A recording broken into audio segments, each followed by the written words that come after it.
What's up, podcast listeners? On this episode, we speak with Melissa Killeleagh, a mompreneur who talks to us about values, shutting down the external voices, and walking in our truth. Hope you enjoy. All right, so where are you from, Melissa? Originally Buffalo, New York, and right now I'm in the Finger Lakes. I'm in Seneca Falls, which is the birthplace of women's rights.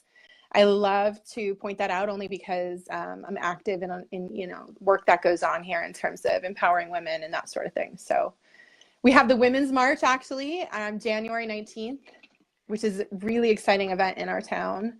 Brings a lot of people together over, just empowering women and unity over equal rights and all that good stuff. All right, so tell me a little bit about who you are. You sent me a brief bio. Yes. And I can read it if you'd like. I thought it was great. I thought it was Thanks. phenomenal, but I just want to I want to know who you are and how we kind of connected and where you're coming from and what this is, what your mission is and, just a little bit about your journey up to now. Yeah. So who I am is I call myself a mompreneur.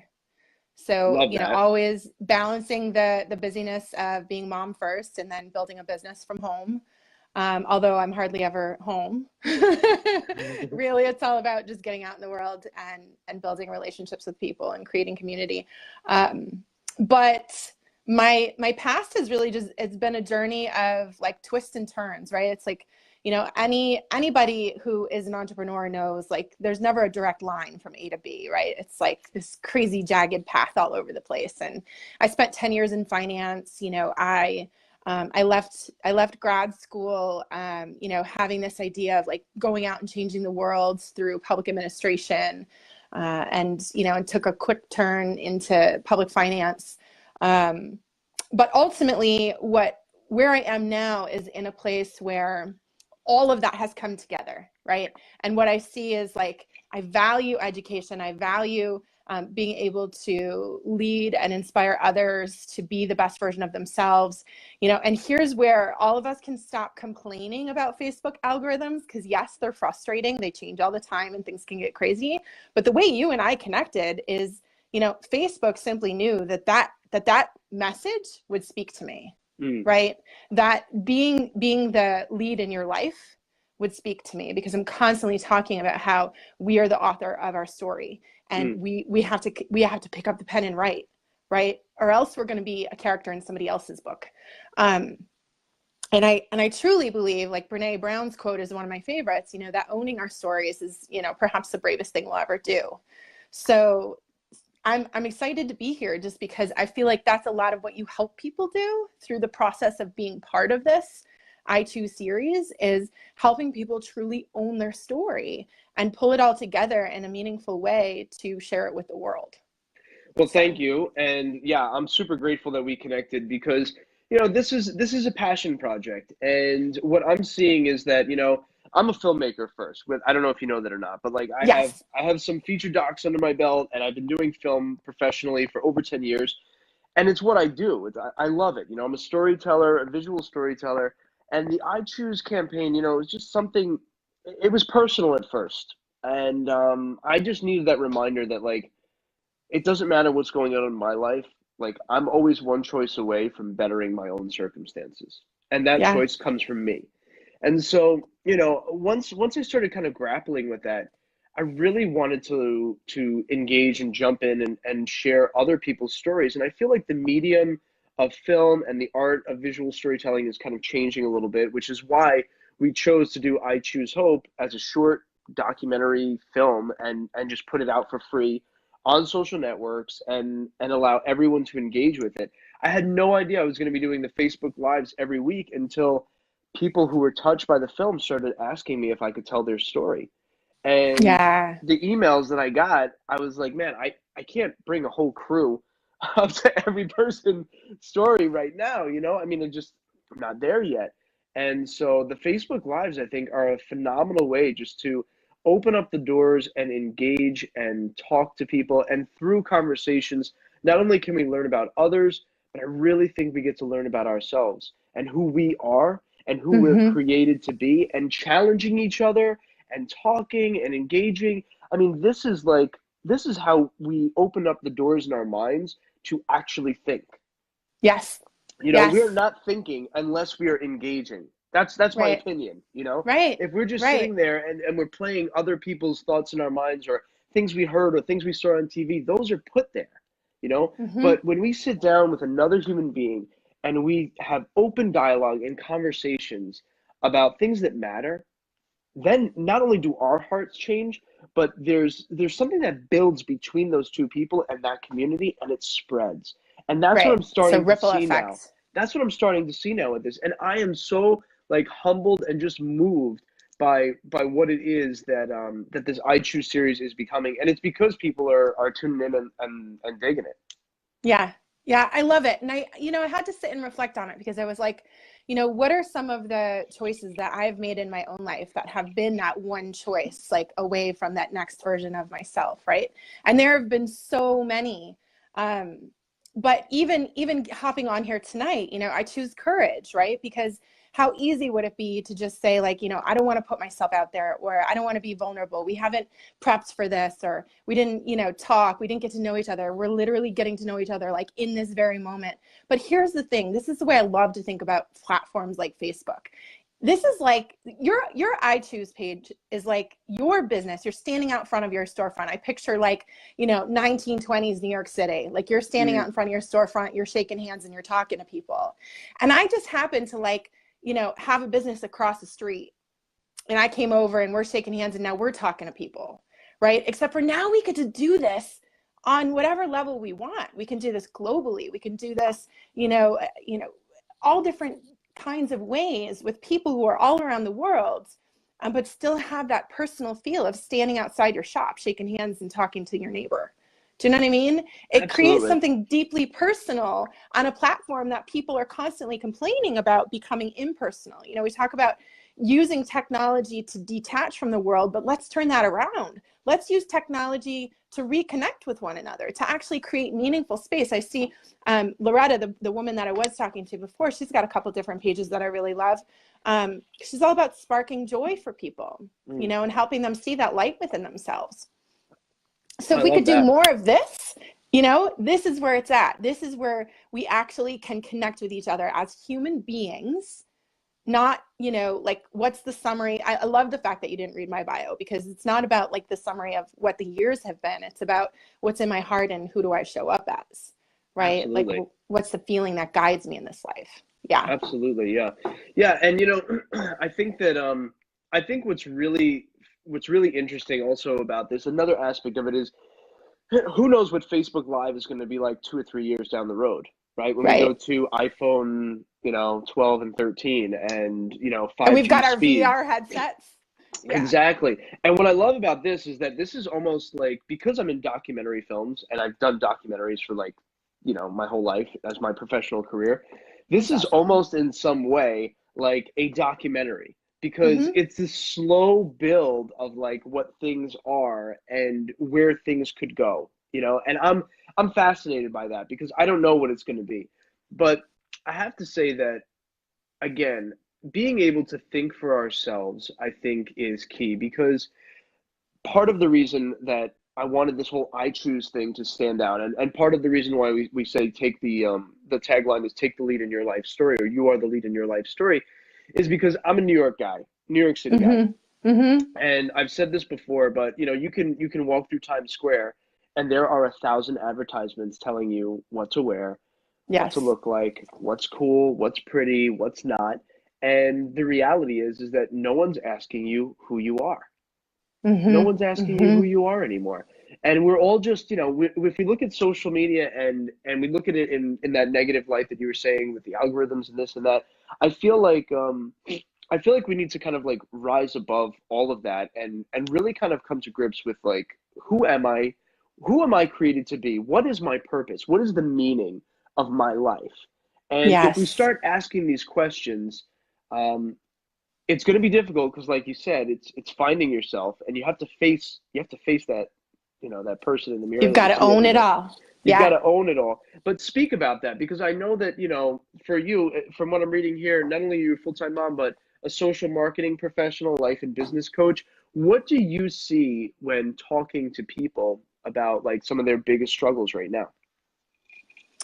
Well, I think the things I see mostly because they're things I've gone through myself, right? And so I really speak from my own experience, which is, so often there's this culture of positive thinking and positivity where we forget that the darkness is where we often find our greatest light, right? Like where we have the greatest opportunity to grow and to change and to shift and expand. And so, like, I look back on my life, for example, and I was born in Riverside in Buffalo, New York, as I mentioned before. But we were pretty asset limited when I was small, and I tell stories all the time about like how my great grandparents had the farm animals in the basement, like the chicken and the rabbit and like stuff like that. In the basement. In the basement, yeah. We didn't have a farm; we were in the city. That's awesome. Actually, my cousin Kyle, who's in Manhattan, who's amazing, is watching right now. And his family still lives in that home. That's 5 generations have lived in that house, which is fantastic. Rent controlled, I hope. Oh yeah. Well, here's the thing: the neighborhood has really like taken a turn. It's tough, but like they hold on to it and they really keep the family home up, which is beautiful. Wow. But I think about it, and for a long time, I had to like shut the door on that chapter of my life, because there was so much pain and so much hurt and so much suffering associated with all of it, because you talk about all those messages you see in Times Square of like what you should look like and who you should be and all that kind of stuff. When you grow up asset limited and you can't have like the latest jeans or the cool t-shirt or the sneakers that aren't generic from, Kmart or whatever, there was just a lot of guilt and shame and all this stuff. And so I shut the door and I walked away. But when I really began to truly feel the fullness of my life is when I opened that door back up, because we are the ones who get to assign the meaning to our life. Absolutely. Right? And so we choose the filter through which we run it. And if my filter is simply like, look at these roots that taught me resilience and taught me how to overcome obstacles and how to turn, adversity and challenges into lessons and blessings, right? Let's look at that. Yep. If I can help one more person in the world do that by owning that part of my story, then amen. Like I've lived out my life's purpose, right? In fact, one of the things Loretta and I were talking about right before I hopped on was that we are our purpose. I worked with a life coach for a while, Alexis Pierce. She's an amazing woman. But she talks about that a lot now, that we are our purpose. We are our purpose. But to say that, you need to know who you are. Right? So how do we get to understanding who we are, though? I thought about that for a long time, and I realized that. And I'm going to challenge you if I disagree. Yeah. I'm gonna go for it here. Let's go. Yeah. Honestly, I think it's shutting off the external stuff, like learning to kind of turn inward and to really figure out what your internal navigation system is in this life. So recently, I've been on this journey for a while now. Ever since my son was born almost 3 years ago, I've been really big on figuring out like what are the core values that guide my life. What is that internal GPS that I can like put any decision through and go like, yeah, that's wrong direction. And I did, like, all of a sudden it came to me one day. I was thinking about it and dreaming about it and reflecting on it and writing on it. And I woke up one morning and I started to write out these values, and I can tell, I will share them because I know them by heart. But I was drawing them in the form of a tree every day. And so recently, the person who's influenced this work so much for me is John DeMartini. He wrote the book, The Values Factor. And I got to work with a coach who worked directly with him, Jonathan Shagai. He was actually up in New York. I was with Jennifer Kem on a Seen Her paid live event. It was actually at the Brooklyn Law School, File Hall, maybe? File Hall, does that sound right? Sounds familiar. So we're in Brooklyn, we all gathered, and this was the work that we're doing. Like, we're looking at ourselves as entrepreneurs and saying, like, what are the values that guide us?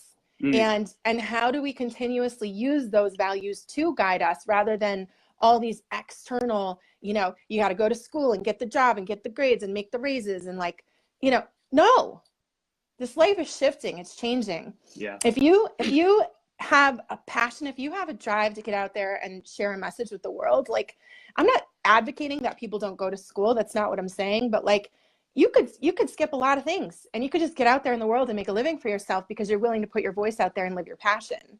So I feel like we've got to shut down what those external expectations are. Stop allowing the, I think Freud used to call it the super ego, right? Which is like, your family, church, all this other stuff. Yes, we need to know that we are supported and accepted to some degree, but sometimes walking in our truth actually requires us to like shut a lot of that out and stay the course of what those values are for us.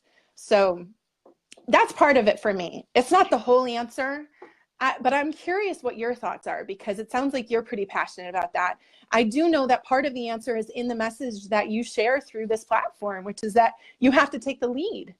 Yeah. You have to be willing to get up every single day and do the daily humble work that nobody gets to see, right? You've got to read, you've got to inspire yourself. It's got to come from within. You've got to have, some burning desire to accomplish something on this planet, whether it's, being the best parent you could be, or, being the best spouse you could be, whatever it is.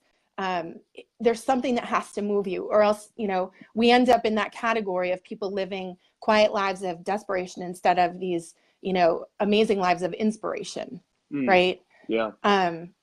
Yeah. Anyways, I don't know. What are your thoughts on that? Because you said you would disagree with me if you didn't. Yeah, no. And I mean, look, I think that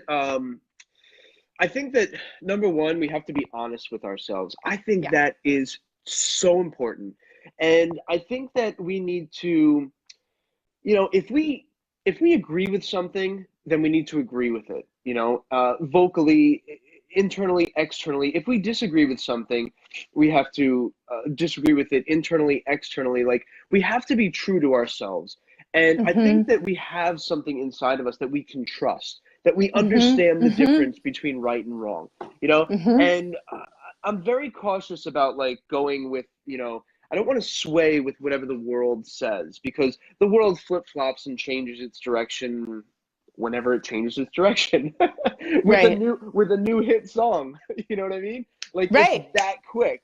Yeah. And I think that, there are truths, and I believe that like you have to be honest with who you are as an individual, and you need to understand that. And I think the first step to understanding that is, like you mentioned before, vulnerability. If you are unwilling to be vulnerable, it's a loss. It's a loss, because within the vulnerability, at our deepest, those dark moments, like, that's where we really discover who we are. In our suffering is where we understand the value of who we are as an individual, as a person, as a human being. It's in that suffering. People ask about suffering all the time. The reality is that it doesn't matter who you are, rich, poor, black, white, it doesn't matter. People are going, if you're a human being and you're alive in this world, you're going to suffer. You're going to suffer. Right. It's how you deal with the suffering, and it's the understanding of, the value that brings. Now, I also feel like what you aim for is going to be what you get. Yeah. Yes. So, if your aim is the bling bling and, the Beamer, you'll get that. But whether or not you live a life of fulfillment is a totally different story. That relates to, like, so we want to take this back to my roots, being Buffalo. Wayne Gretzky's quote, right? You miss 100% of the shots you don't take. Yeah. And that's it. You've got to have a vision too. That's another piece of it. You've got to have a vision for where you're headed. It's kind of, I talk about, I don't know if you know Brian Tracy's work, The Flight Plan. No. But he talks about how, when you get into, I have it on audio, but I think it's also a book. But he talks about how, you get into a plane and you've got actual coordinates, right? Where you're going. Like, so you've got this vision where you're going. You don't get into the plane and just fly around. You can't do that in airspace, right? You got to have some idea where you're going. You got to check in with the towers and all that good stuff. So once you're in the plane though, the plane's off course 90% of the time. And you're making these minor adjustments to get yourself back on course, right? And life is like that, right? We have to have that vision. We've got to know where we're going. And then, to me, those minor adjustments are like running all of these things through our value system. You know, so like, you know, when I saw what you were doing here and connected with you, I was like, I absolutely want to do this, right? It was not a question. It was not like, oh, maybe I should do this. Maybe I should reach out to this guy, you know, or, you know, when my girlfriend came to me and asked me to be part of this nonprofit work, like going on in our area, it's so deeply aligned with who I am. It was not a question, right? Where before I would do the things just because I needed to do those things, right? Like it was the right thing to do. Yeah. And you got to drop that. I think someone actually said something like that in the comments, like being able to drop that kind of stuff.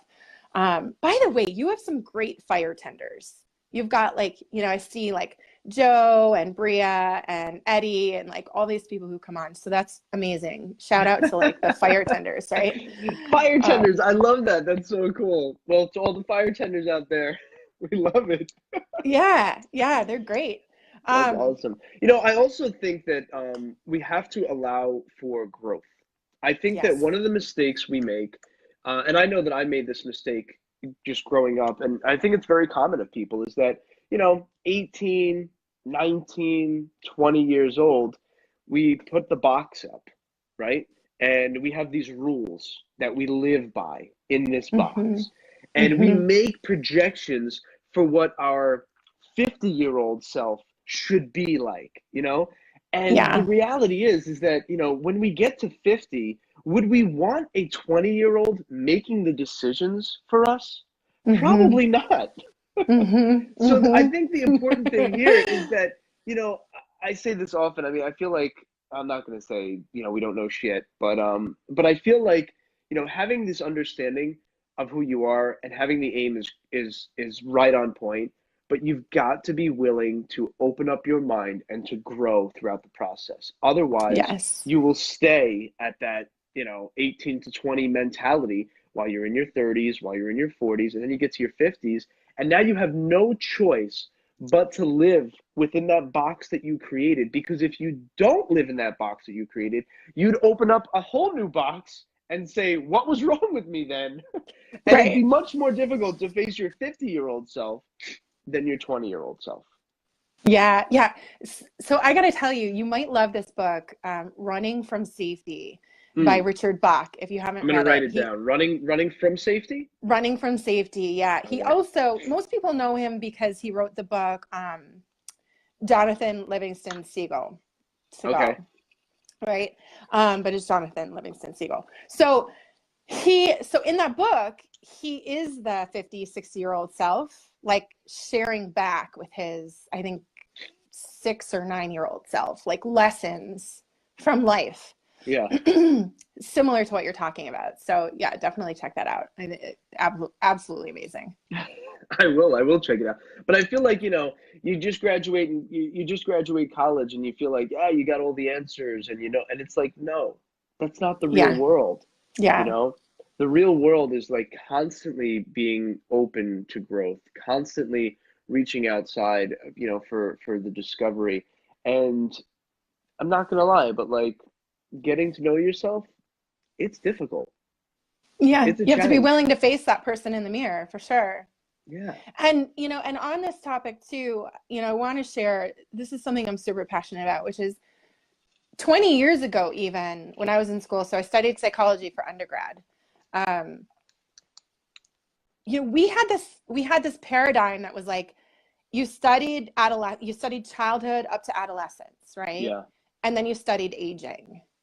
And it was like, there's nothing important in between.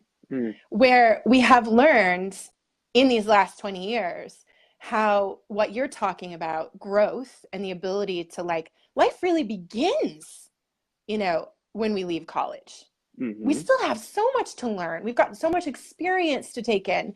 And the reality is our brains don't stop changing. As long as we're willing to continue growing, all of the science around neuroplasticity is that, like, whatever you're willing to do, whatever work you're willing to, you know, put in, you can change your mind to become whatever it is you want in this life. But you've got to be willing to do the work, right? But we can literally rewire our brains, which is why you can have people who You know, again, I go back to my example. One of the developmental psychologists I worked with, she was like, you know, according to statistics, Melissa, you shouldn't be here. Like, you should either be in jail or dead, right? With where you came from. Okay, thank you. But I made a series of choices along the way to choose to keep being more and doing more. But what I chose ultimately is to accept the fact that this will always need to grow. Yeah. It's always going to need to grow. I'm always going to have to look for ideas and thoughts and questions that challenge me to be the next version of myself, to evolve into that next level of my life.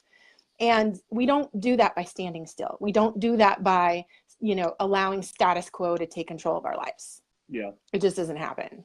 Yeah. I mean, you know, without your voice and without standing for things, without making mistakes, you're an invisible human. Yeah. Invisible in the world. You know? Yeah. And I hope that you know, I one of my goals for this whole, you know, I Choose series and this whole Facebook and our Instagram is to, you know, unite people and make people visible. Share their Yeah. stories. Talk about the vulnerable things. Talk about the things that hurt and how we got through them, because I feel like there's a lot of people out there that, you know, they stop growing. Something happens to them and they choose not to go any further because that door is too painful. It's too Mm-hmm. painful to open. It's easier to just stay here, you know, where Mm-hmm. it's safe, where they know. Even if it's painful and they're suffering, it's better than facing the unknown because this suffering is known. And fear, I think, plays a huge part in it. You know, I think that fear in our lives plays a huge part of it. And you know, I'm a faith guy. I'm not afraid to say that at all. And one of the things I like to say all the time is, you know, it says in the Bible 365 times, "Don't be afraid." One for every day of my life. Mm-hmm. Mm-hmm. So, Yeah. Yeah. how have you? I want to talk about your own, like, what is like where you are right now. Where, like, what is the meaning of life? And you don't have to say, I know it's a deep question. I know we're still on the journey, but like where you are today, you know, what is the meaning of all this? To live our purpose and leave an impact. Mm, I mean, I think that that's the easiest way for me to say it. Now, we could unpack that probably for hours, hmm. right? How do you define purpose? How do you find your purpose? You know, like, what is impact? You know, like, what kind of impact do you mean? Like, what is the legacy you want to leave? But I think it starts with some of the things you've already talked about. You know, I think as humans, we crave connection, you know, and deep down, we crave the things you're talking about, which is to be seen and to be heard. Mm, And, you know, unfortunately, we spend a lot of time in life kind of being shuffled through a process. yeah. You know, it's why it's, you know, part of my my determination in network marketing is to be able to homeschool my son. And you know, and not in that way that he's not socialized and connected with the world, because Why do clearly people I always love think that. that? I know, it's crazy. The And that's like, network's out you have to there. like defend yourself. Like, I homeschool my son, but not that he's not socialized. Right. We take him out to the Right. mall, to the park, all sorts of places. He sees other people. He sees people, I promise. But you know, it's a different world than 30 years ago homeschooling. But even then, like, you know, we don't need to judge each other's decisions, right? Anyways, back to my point. You know, it's like we get shuffled through the process. And you know, I think about kids in school. I think about my experience of school, and you know, although I had some great teachers and I had some great mentors, you know, I also had a lot of experiences where it was just like, you know, sit down, do your work, and get the job done. Yeah. And, you know, and what we really need to be doing is like awakening, you know, what is inside of people. Like, to truly educate is to draw forth that which we already know. Yeah. But somebody has to pull it out, right? It's not dumping stuff in there. You know, the more you dump in there, I got a lot of meaningless information that doesn't help me navigate this world in any way, shape, or form. It's the work I've done in the last few years, quite honestly, that has really helped me actually navigate the world, Yeah. you know, which is a lot of world on, or a lot of the work on like, you know, personal values, vision, all that kind of stuff. Is that your wife, Susanna? It Susanna is. Campo. Okay. So I love it. I love it. She's like, you know, I want to homeschool. I'm my child's best teacher. Absolutely. Right. Like we become their guides for a reason. Yeah. And it's not that I don't believe in, you know, systemic education. It's just, I think we've really lost sight of what that's all about. And I want to be able to create an experience for my son where he can really question life and think critically about the world he's in. I mean, he's going to get a better education standing in Times Square than sitting behind a desk. Yeah. Well, let's be real. The education system is completely broken. I hated school. Yes. I did not go to college.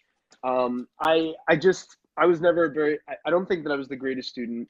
But let's be real. It was set up many, many moons ago for factory workers, for people to Yes. come in, to learn a trade, and to go work in the factory. That's what school was designed for. You sit down, you learn when to show up on time.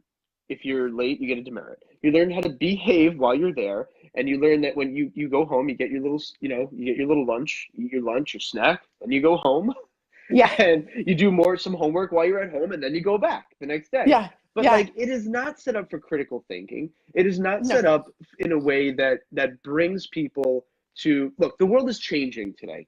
It's a different world that we live in. I'd be so bold as to say that by the time my children are of age, I don't think college will be a very popular choice. Yeah. You know, It's because become you're gonna another have, financial, you know, yeah, institution. Yeah. yeah. You Yeah. have people graduate from college enslaved in debt, can't get a job to pay off that debt, and Living in fear because the debt just weighs on them. yeah. Right? Yeah. And not Yeah. only that, but let's talk about like our young kids at their most Oh my God. vulnerable. I'm sorry. I have to interrupt you. Yeah, go for Loretta it. said my life was interrupted by kindergarten. Right? So I love that. I don't know true. Loretta, but I love that. Yeah. But think Yeah. about it. Like, we take our children at the most vulnerable stages of their life and we put them in the hands of a complete stranger who has Yes. some curriculum that's been handed to them, and we're expecting Einsteins out of this? Like, are you kidding I me? know. Are I you know. kidding me?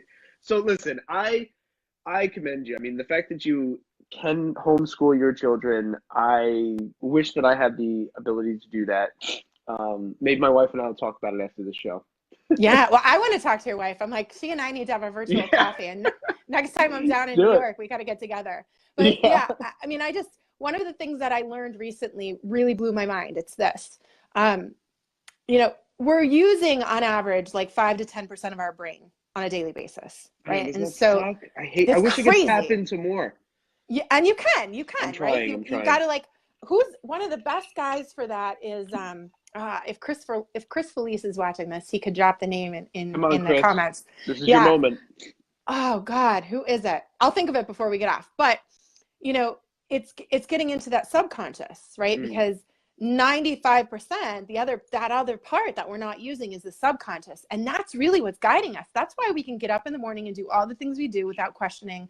That's what autopilot's all about. It's all the stuff that's been laid down in the subconscious. So to your point of like putting these kids in and like basically setting them up for like factory life, right? Like, here's how you learn how to take your 15-minute break and eat your lunch, and you know, but we laid down those tracks from the age of like 2 to 6, 7, 8 years old. Yeah. So to not have those children in our arms where we know that our values are being passed on, to know that our, you know, that we're not there to assist them in how they, you know, filter the world. Like, for example, so I'm really lucky because, my son's father and I are learning how to co-parent really well, right? And so we have a schedule that complements each other, and so it works. But we were having this conversation the other day about how our son was saying, you know, something about smacking somebody or something, and we're like, what? He's 2.5 years old. He shouldn't be talking about smacking anyone. He's not. We pay attention to the things he watches and the things he's listening to. And, it's probably at the 2 half days of daycare that he goes to. If the woman's like feeling overwhelmed by, the 3 kids that are there, she might say like, don't do that or I'll smack your hand or something like that. But then what goes into the subconscious is like, if I do this thing, then I'm going to get smacked, or if you do this thing, I'm going to smack you.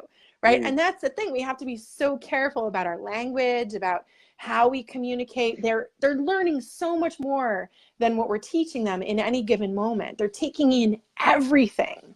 Yeah. And that's what's laying down those tracks. That's what's governing the 95% of our brain. So, it's something to really think about. Yeah. Something to really think about. Yeah, totally. For everyone out there who's watching, definitely if you like what's being talked about, tag a friend that needs to hear this conversation. Melissa, how do I pronounce your last name properly? Killeleagh. Killeleagh. Okay. Is that Irish? Yes. Yeah, I thought so. I thought it was. I thought so. There was a time when. No, I'm joking. But yes. Okay. Cool. Very cool. Well, I'm interested to know where everyone's watching from. I'd love to do like a quick Q&A. Believe it or not, this has been an amazing conversation. We've already been rocking it here for like 40 minutes. I figured the name of the book. Oh, what is it? Breaking the Habit of Being You. Dr. Joe Dispenza. Breaking the Habit of Being You. Being You. The Habit of Being You. Awesome. All right. So we've got running from the book. Running from Safety. Running from Safety. Breaking Richard the Habit of Being You. Being You. And then there was another one. I didn't write it down. Oh, Brian Tracy's Flight Plan. Brian Tracy's Flight Plan. Very nice. Very cool. Well, does anyone have any questions? All right, so let's see. We've got people watching we've got Brooklyn in the house. We've got Lansing, New York. We've got Center Ridge, New York. Got a lot of New York tonight, which is awesome. Anyone have any questions for Melissa? Please feel free to jump in here. All right, so I'm going to read some of these comments, Melissa, as we're rocking here. We've got love the ripple effect. So glad that I found this. That's from Loretta. We've got love where this conversation is going. Awesome. Yay, the meaning. Dudes, I'm loving this so much. Arbonne. Would you like to mention anything about Arbonne? Arbonne is how I get to do what I do. That's my financial vehicle. I'm not familiar with Arbonne. Tell me about it. So health and wellness company. It's been around for almost as many years as I've been on the planet, which is wild. But it's just all about clean, healthy standards. We do the best of everything when it comes to personal care, nutrition, all that kind of thing. But for me, the biggest thing, the greatest product that we have to offer is the financial vehicle for people to go live their passion like this, right? I mean, what allows me to do this as work, sitting here with you right now, is the fact that people are out there, choosing a particular brand to wash their hair with and brush their teeth with and drink their protein shakes and energy drinks, right? I see a few of them on here. I see Christy, I see Loretta. I saw Chris on here before. So yeah. Very cool. Very cool. We have no one's asking the questions because we're so busy trying to become what the advertisements tell us to be. That was from Bria. She was one of our guests, episode 2, I think. Yeah. Yes, I saw that. That was pretty sick. Let's see. Most people want to be accepted and a part of something bigger than themselves. Okay. I think a big part of change is losing the bad pride. Judging yourself is okay. And changing without, and then I can't read anymore. Sorry about that. All right, so let's see if there's any questions coming in here. We've got Eddie's wife, Kimmy, is also a consultant, Arbonne. Do you guys know each other? No, I don't, but that's amazing. I love it. I love. Have you seen Eddie's video? I Choose Hope? Yeah.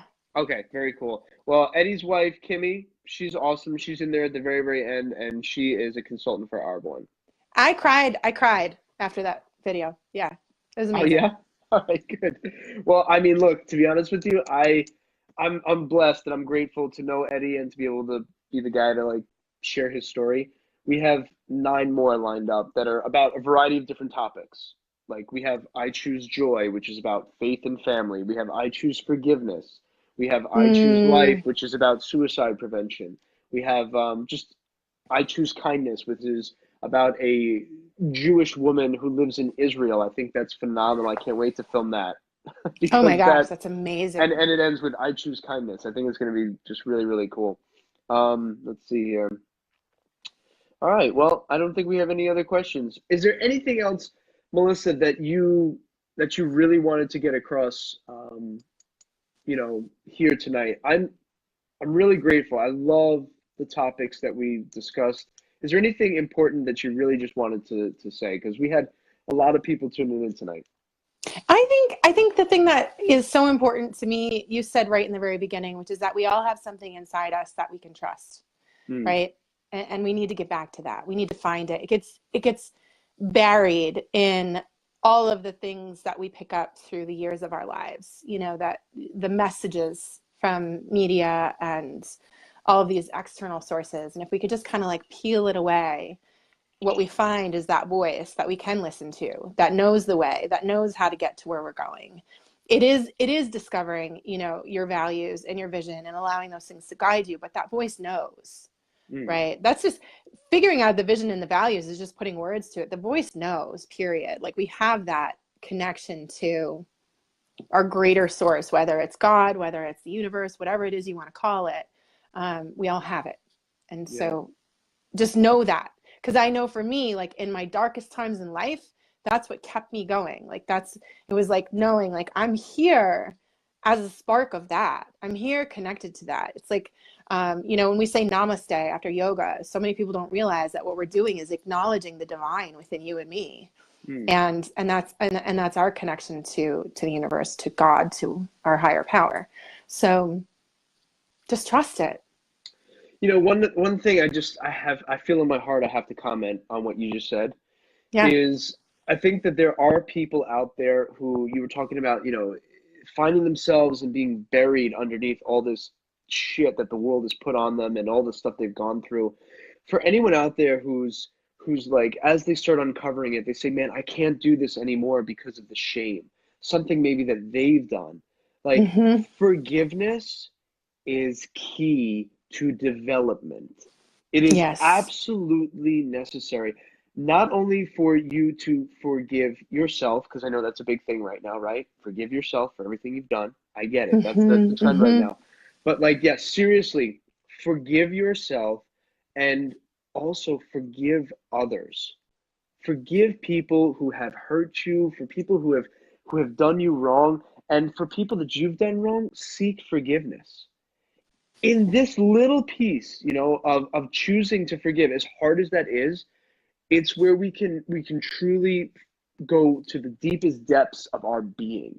It's Mm-hmm. the escape. It's taking the handcuffs of the world off and moving forward. Mm-hmm. Forgiveness. I don't know, it was on my heart. I had to say that. So to that point, um, I would love to leave this like last thing that I love to like run everything through when I feel anger, when I feel hurt, when I feel like I want to blame or I want to finger point or anything. There's this little voice that always bubbles up that says, everyone is always doing the best with what they have at the time. Mm, And if we could learn to trust that on every level, from, our spouse, significant other, to the president of the United States. That's a tough one. this But is on not a every political level, show. this is not a political show. But if we could learn to trust that on every level, truly, and have compassion and look through the eyes of compassion, then we could create so much more in this world in terms of connection and healing, and supporting one another, rather than constantly building walls and shutting people out. That's not the answer. Mm, So I would love to just leave people with that. And for the people who are watching, if you guys would all share this, because I take a challenge personally. So this page, I Choose, had 945 people who liked it and 979 people following it. So if you would help us get to 1,000 before the end of this night, I'll send you a present. and I will send Melissa a T-shirt, whichever one she would like to have. I love it. No, I want to get a hat. I'm going to get a hat. Yeah, you want a hat? Yeah. All right, cool. I'm going to go get a hat. We'll make sure we work that out. Listen, Melissa, I'm so grateful. Thank you. Would you be on the show again if we have another opportunity in a couple of months? I would love to. I'd love to catch up. I'm really grateful. I mean, right now we've got we're booked all the way into February, which is great. So Great way to start 2019. I wasn't sure how this was going to go, but people want to keep telling their stories. People want to keep sharing. I say we keep doing it. Absolutely. Yeah. And thank you for doing all the great work you do. Well, thank you. Thanks for coming on. And yeah, for everyone out there, follow Melissa. She's awesome. Thank you. I'm really, really grateful. Thanks for this wonderful show. So thank you. And we'll thanks, guys. Thanks soon. all the fire tenders. Yeah. Talk soon. All right. Thanks so much for listening, everybody. If you love what we're doing at the I Choose series, please subscribe to this podcast. Follow us on both Instagram and Facebook at the handle at I Choose series. You could also visit our website, www.ichoose.one, because it's one choice that will change our life forever.